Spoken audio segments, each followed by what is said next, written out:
sœurs, à la prédication d'aujourd'hui, à la prédication du jour.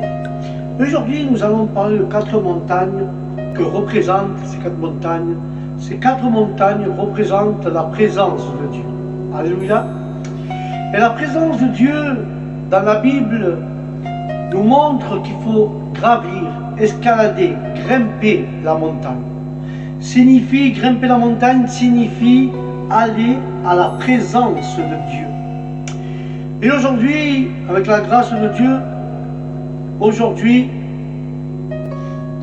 avec la grâce de notre Seigneur Jésus-Christ,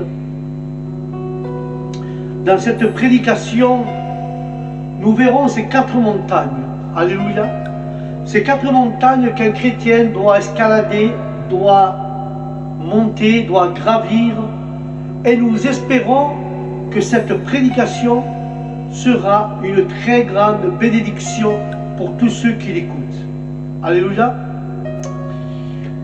Ceux qui ont une Bible, prennent le livre des Psaumes, chapitre 24, et nous lisons le verset 3 et 4. Et nous lisons la parole au nom du Père, du Fils et du Saint-Esprit. La parole dit ainsi: qui montera à la montagne du Seigneur? Et qui sera dans son lieu saint? Alléluia. Ce psaume, c'est 2 questions. Qui montera à la montagne du Seigneur et qui sera dans son lieu saint? Alléluia. Les montagnes, ces 4 montagnes que Dieu nous parle aujourd'hui, c'est ces montagnes qu'un chrétien doit escalader. Et nous devons comprendre, en tant qu'enfants de Dieu, frères et sœurs, nous sommes appelés à être en sa présence. Nous sommes appelés en train d'être dans sa présence, bibliquement parlant. Car la montagne ici représente, frères et sœurs, la présence de notre Seigneur. Il y a 4 montagnes que nous devons constamment escalader, monter, gravir dans nos vies, afin de connaître et d'apprécier notre Dieu. Car beaucoup de personnes, beaucoup de gens, frères et sœurs, veulent gravir la montagne, mais sans payer aucun prix. Beaucoup de gens veulent profiter des vues offertes par le sommet des montagnes, mais ils sont parfois trop paresseux. Ils sont parfois trop paresseux pour marcher et grimper ces montagnes. Ils ont d'autres choix de se contenter de ce que les autres disent de cette expérience et finissent par se poser des questions telles que cela. Que peut-on voir d'en haut? Est-ce que c'est agréable? Comment se passe l'expérience? La même chose, frères et sœurs, se produit avec la présence de notre Seigneur Jésus-Christ. Beaucoup veulent profiter de la présence de Dieu, mais peu sont prêts à payer le prix pour pouvoir rentrer et profiter de cette présence. Alléluia. Et c'est pourquoi je veux que nous prenions en compte, frères et sœurs, aujourd'hui, ces 4 montagnes qu'on va parler. Alléluia. Et que nous devons apprendre comment les escalader, comment grimper ces montagnes. Amen. Nous devons apprendre comment escalader ces montagnes constamment dans notre vie et ainsi pouvoir profiter des bienfaits de notre Seigneur Jésus-Christ qui est en nous. Alléluia. La première montagne que je vais vous parler, frères et sœurs, nous l'appellerons la montagne de la peine. Ok, la première montagne, nous l'appellerons la montagne de la peine. Le mont Sinaï ou le mont Horeb. Dans Exode 3, et du verset 1 à 6, la parole dit ainsi: sur cette montagne appelée Sinaï, ou également connue sous le nom de mont Horeb, Moïse a vécu une expérience qui a transformé sa vie. C'était le lieu et le moment où Dieu l'a appelé pour dire clairement qu'il avait un plan ou un dessein avec lui. Alléluia. Et à partir, frères et sœurs, à partir de ce moment-là, dans plusieurs chapitres du livre de l'Exode, nous pouvons lire que chaque fois que Moïse avait besoin ou voulait se rendre en présence de Dieu, il devait gravir, frères et sœurs, cette montagne pour avoir cette rencontre avec le Dieu d'Israël. Alléluia. Et Moïse l'a très bien compris que Dieu avait un but dans sa vie et il était clair sur l'appel que Dieu lui avait lancé à ce moment précis. Un appel, frères et sœurs, unique pour conduire son peuple hors de l'esclavage de l'empire égyptien. Et Dieu voulait utiliser Moïse pour libérer ce peuple, pour les amener vers la liberté et à la recherche de la terre promise.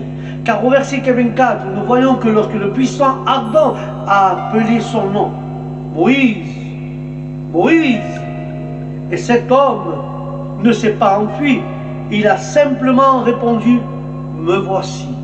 Dieu l'appelle, Moïse, Moïse, et lui est arrivé, me voici, Seigneur. En tant qu'enfant de Dieu, nous ne pouvons pas oublier quelque chose d'aussi important que l'appel de Dieu sur notre vie. Alléluia.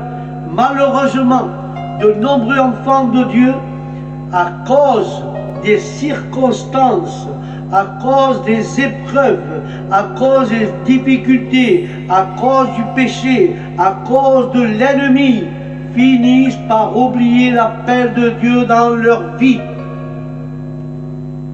Mais aujourd'hui, Dieu nous appelle à escalader, à monter, à gravir constamment le mont Sinaï, le mont de l'appel, et à lui dire comme Moïse, me voici Seigneur, me voici mon Dieu, je n'oublie pas ton appel, je comprends que je suis ton loin, c'est pourquoi je veux vivre comme tel, mis de côté pour ton ferme objectif dans ma vie, car tu as m'appeler pour accomplir ton but, tu vas me loindre pour accomplir ce but et accomplir cet objectif, tu mettras à part, Seigneur, je fais comme Moïse, je suis devant le mont Sinaï, la montagne de l'appel, me voici mon Seigneur. Alléluia. La première montagne, le mont de l'appel, c'est la montagne de l'appel. Alléluia. Et nous allons parler de la deuxième montagne. La deuxième montagne qui est le mont du sacrifice. C'est le mont Moria, qui se trouve dans le livre de Genèse, chapitre 22, au verset 1 à 5. Alléluia. La montagne des sacrifices nous rappelle que pour être ce serviteur de Dieu, nous devons payer un prix. Alléluia. Nous devons payer un prix. Il faut sacrifier des choses comme les heures de sommeil, les heures mal investies sur les réseaux sociaux, sur Netflix, sur YouTube et d'autres encore, etc., etc. Ici, Dieu parle à Abraham pour le tester. À la réponse d'Abraham fut la même que celle de Moïse. Me voici, Seigneur. Et il lui demande de sacrifier son fils Isaac, son fils tant attendu et tant inattendu, le fils de la promesse. Cette montagne nous rappelle que nous devons être clairs sur le fait que Dieu est ma priorité totale et que nous devons constamment lui démontrer, tout comme Abraham a voulu lui donner son fils, que nous devons payer le prix pour être serviteurs de Dieu, pour être ses disciples de Jésus-Christ. Nous devons escalader, monter et gravir la montagne du sacrifice chaque jour de notre vie en montrant à Dieu que nous sommes prêts à faire des efforts, à être radieux dans nos décisions et avancer avec les yeux fixés sur l'appel élevé en Jésus-Christ. Nous devons apprendre à consacrer du temps à la recherche de Dieu et pour ce faire, nous devons souvent sacrifier du temps ou des activités que nous aimons. Alléluia. béni soit notre Seigneur. Celle-ci, c'est la montagne du sacrifice. Nous devons sacrifier des heures, sacrifier ce qui honore à Dieu pour pouvoir servir et être avec Dieu. Nous devons sacrifier notre temps, sacrifier nos activités que nous aimons. Alléluia. Et la troisième montagne, c'est la montagne de la transformation, qui s'appelle le mont Tabor. Car le livre de Luc, verset 9, et chapitre 9, et versets 28 et 36, il nous parle de cette montagne est nécessaire pour pouvoir changer, pour permettre la présence de Dieu de transformer nos vies. Alléluia. Il y a des habitudes, frères et sœurs, et des coutumes dans lesquelles nous luttons jour après jour. Par contre, nous avons les désirs de la chair, des pensées qui n'édifient pas et ne conviennent pas. C'est en présence de Dieu qu'il y a un vrai changement dans notre vie. Alléluia. C'est par la parole de Dieu que notre langage, notre façon de penser, notre façon d'agir se renouvelle. Alléluia, se renouvelle dans notre esprit. Car notre esprit se renforce et prend le contrôle de notre vie, où on apprend à développer la maîtrise de soi. Et c'est dans cette recherche, frères et sœurs, de sa présence où nous laissons Jésus piloter et prendre la direction de notre vie, où nous pouvons mourir au vieil homme, à mon moi ou à mon je, et l'enterrer avec ses vieilles et mauvaises habitudes. C'est sur cette montagne que notre paix, notre repos se manifeste dans notre vie, dans nos émotions, dans notre esprit et dans tout notre être, esprit, âme et corps. Car le verset 29 de ce chapitre de Luc 9, nous voyons que dans le chapitre 29, il parle en disant « Et pendant qu'il priait, l'apparence de son visage devient différente et son vêtement était blanc et éclatant. » Pendant qu'il priait. Si nous voulons qu'il y ait un changement dans notre vie ou dans un domaine spécifique, nous devons monter, escalader, gravir cette montagne plus souvent. Car les résultats de cette montagne sont si visibles que d'autres sont étonnés, comme cela est arrivé à Pierre, Jean et Jacques, de la transformation de notre Seigneur Jésus-Christ. Alléluia. Nous avons vu la montagne de l'appel, la montagne du sacrifice, et là nous avons vu la montagne de la transformation.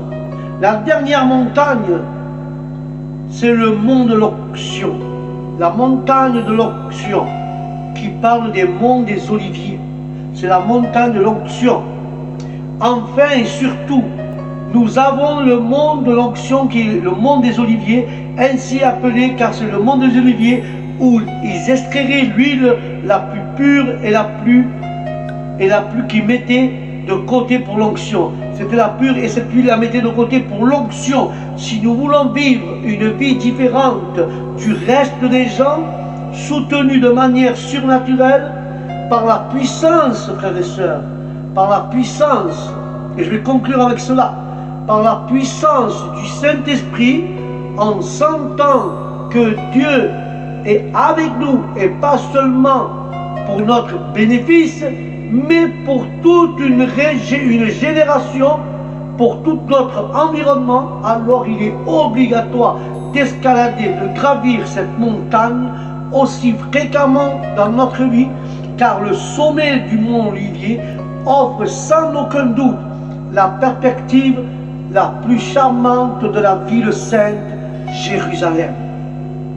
Et de là, à l'œil nu, il est possible de contempler dans toute sa splendeur les oliviers qui poussent sur les pentes du mont depuis des millénaires. Ils lui ont donné le nom de l'identifier encore aujourd'hui. Cependant, la tradition juive le connaît également sous le nom le monde de l'onction. Le monde de l'onction, car les rois, les grands prêtres étaient loin avec l'huile obtenue de ces oliviers, car Luc 21, 37 parle de cela. Il enseignait de jour dans le temple et la nuit en partant, il se trouva sur la montagne appelée l'Olivier. Pourquoi le Seigneur Jésus est-il allé au mont des Oliviers? Pourquoi? Pour prier. Si vous voulez profiter des bienfaits du monde de l'onction, vous devez cultiver une vie de prière. Et je vais finir et je vais conclure avec cela. Nous devons cultiver une vie de prière, car les montagnes sont là pour que nous puissions les escalader, les monter, les gravir et vivre une vie d'intimité avec Dieu. Et les fruits de cette intimité, de cette relation, de cette communion sont perfectibles dans chacun de nos territoires au nom de Jésus. Amen et Amen. Nous avons vu ces 4 montagnes qui représentent la présence de Dieu: la montagne de l'appel, la montagne du sacrifice, la montagne de la transformation et la montagne de l'onction. Alléluia. J'espère que la prédication d'aujourd'hui t'a éclairé ton âme et ton esprit et que tu prennes conscience. Nous devons grimper fréquemment ces 4 montagnes et avoir une vie de prière pour voir cette onction, avoir une vie de prière au mont Olivier.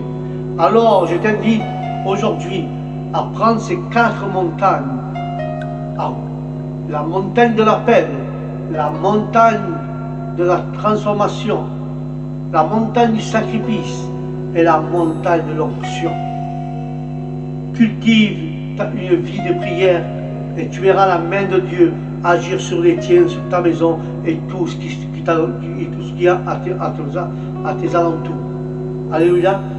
Voilà mes frères et mes sœurs, c'était la prédication d'aujourd'hui. Que Dieu vous bénisse et que la présence de Dieu soit avec vous dans votre esprit, où ce que vous allez.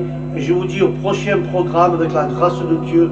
Je vous dis que Dieu vous comble de grandes bénédictions. Je vous dis que Dieu vous bénisse. Au prochain programme. Shalom.